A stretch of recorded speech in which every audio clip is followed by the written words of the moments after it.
This militia module is titled Movements and Formations and can be adapted to prepping groups of various sizes. He's the last man who's going to periodically check to his rear. Always covering your 6 every 10 to 15 seconds. Keep your head on a swivel too when you're walking. Don't keep straight.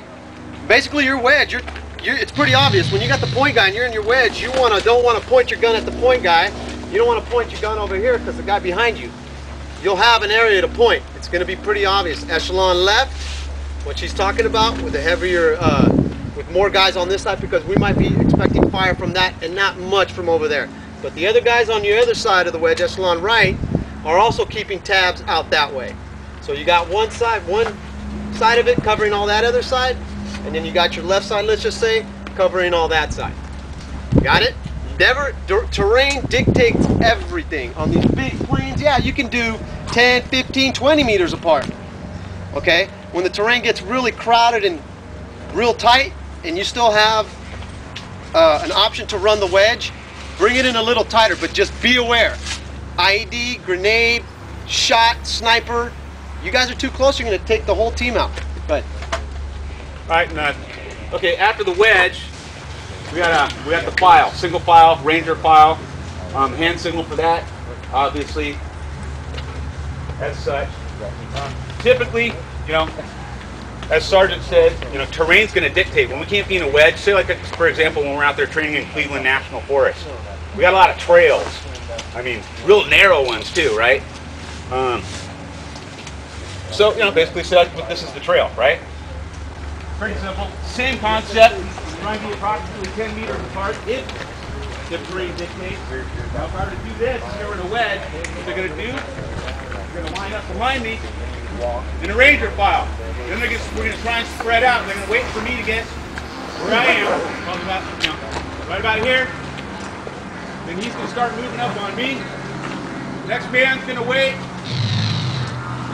And that's how we're going to spread out. We don't all move out at the same time and then bunch up. And then, you know what I mean? once again, the only reason for that is a guy could be in the front, take 3 or 4 guys out, a grenade. Always want to be separated. Okay, you never want to be up somebody's ass, you know, because like I said, you can get hit. So terrain always dictates. A trail might not go straight, it might wind a lot. And you don't want the first guy taking off 10, 20 yards in front of you and have the other guy then take off and start walking real fast to try to catch up to you. You guys want to try to space it out and watch foot movements. Your eyes are everything. And at the same time, while you're worrying about your distance, you want to keep a head on your swivel. Everybody should be always looking around. Always, and consistently looking, checking your 6. Go ahead. Can you also discuss fire? Did you guys mention the stagger the line slightly, that way one bullet doesn't hit up 2 guys? That's what I'm saying, yeah. Fine, okay. Oh, one more thing, guys. When you're in the ranger file, you actually don't want to walk in a file. You kind of want to stagger yourself a little bit, kind of help you. So one bullet doesn't take 2 guys. One bullet, once again. And so you guys covering sector of fire? Sectors of fire. I think he already did. I'm not sure yet. I'm just kind of helping him out. But the bottom line is, we don't want to lose anybody.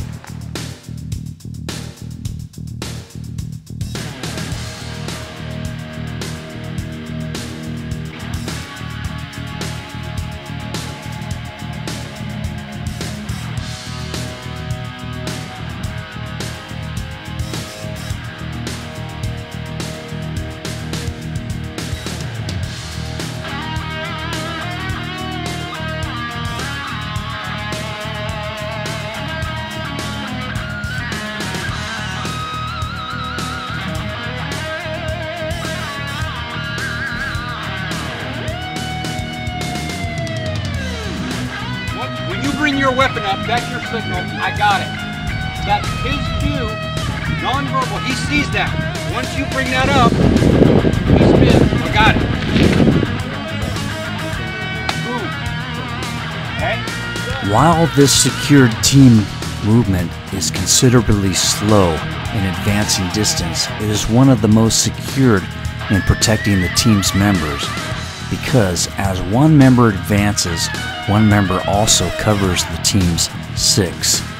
This movement can be augmented for more than 3 team members. However, 2 teams of 3 members with a 100-meter spread would be ideal. Remember, communication between squad movement is essential to a stealthy, successful mission. This formation movement takes some practice. However, with a 3-man fire team, it won't take long to get a smooth running transition in your team formations movements.